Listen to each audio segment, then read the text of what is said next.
Let's talk about Ewoks. The Battle for Endor, 1985 Star Wars television movie that's frankly a hidden gem in the galaxy of storytelling. It's not just about fuzzy creatures and a kid named Sindel, it's a microcosm of human struggle, a narrative that echoes the violent revolutions that have shaped our species' trajectory toward freedom or chaos. When I watched this, I saw the French Revolution, the American Revolution, even the Russian serfs rising up, all playing out on the forest moon of Endor.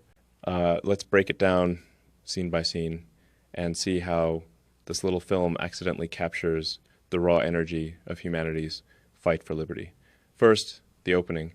The Sannyasin marauders, led by King Terek and the sorceress Carol, storm the Ewok village, slaughtering Sindel's family, her parents, her brother, gone in minutes.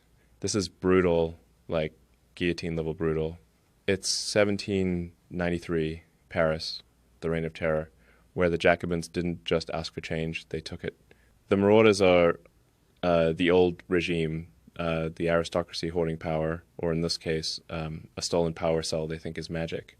They wipe out the Tuani family to maintain control, just like monarchs crush dissent to cling to their thrones. But here's the spark. Sindel and Wicket escape.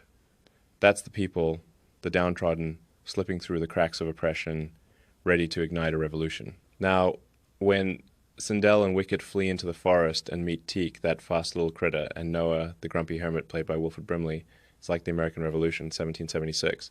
Think of Noah as a reluctant colonial farmer, minding his own business, fixing his crashed starship like a blacksmith hammering out a new life. Sindel and Wicket are the minute men, desperate, rallying allies. Teak, he's the chaotic energy of the frontier, the unpredictable force that tips the scales. This trio forming feels like the Continental Congress' unlikely allies uniting against a common enemy, Noah's hut hidden away as their valley forge, a place to regroup before the fight. The Marauders' castle, where the Ewoks are imprisoned, screams Bolshevik Revolution 1917. The Ewoks, enslaved, are the Russian serfs, toiling under Terek's iron fist.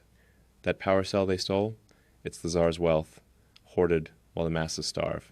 Carol, the Night Sister, with her shape-shifting ring, is, like Rasputin, wielding dark influence, promising power but delivering betrayal. When Sindel is captured and thrown into the dungeon, it's the storming of the Winter Palace, except here, it's a 6-year-old girl and a teddy bear warrior plotting their move. The audacity of it, a child and an Ewok against a fortress, that's the kind of insane courage you see in revolutions, where the powerless dare to challenge empires. The final battle, the titular Battle for Endor, is where it all comes together. The Ewoks, armed with spears, catapults, and sheer grit, take on the Marauders' blasters and armor.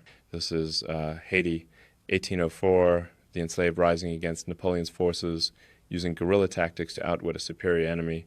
The Ewoks' traps, logs, rocks, zip lines are straight out of Toussaint Louverture's playbook, turning the forest into a weapon. When Noah powers up his starship's laser cannons to blast the Marauders, it's like the moment in 1949 when Mao's forces rolled into Beijing, technology and willpower combining to crush the old order.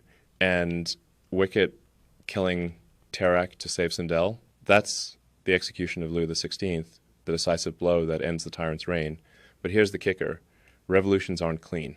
Carol's trapped as a raven, her power broken, but the Ewoks' village is still burned. Sindel's family is still dead.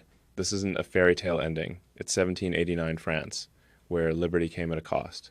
The film doesn't shy away from that darkness, dead bodies, burning huts, a kid orphaned. It's raw, like history itself. It's a mirror to humanity's relentless drive to overthrow tyranny, from Spartacus to the Zapatistas. It's messy, it's violent, it's imperfect, but it's real. The Ewoks, Sindel, Noah, they're us, fighting for a better future, even when the odds are insane. Watch it and see the revolutions of our past flicker in its frames. It's not perfect, but it's got heart, and sometimes that's enough to change a galaxy or at least a moon.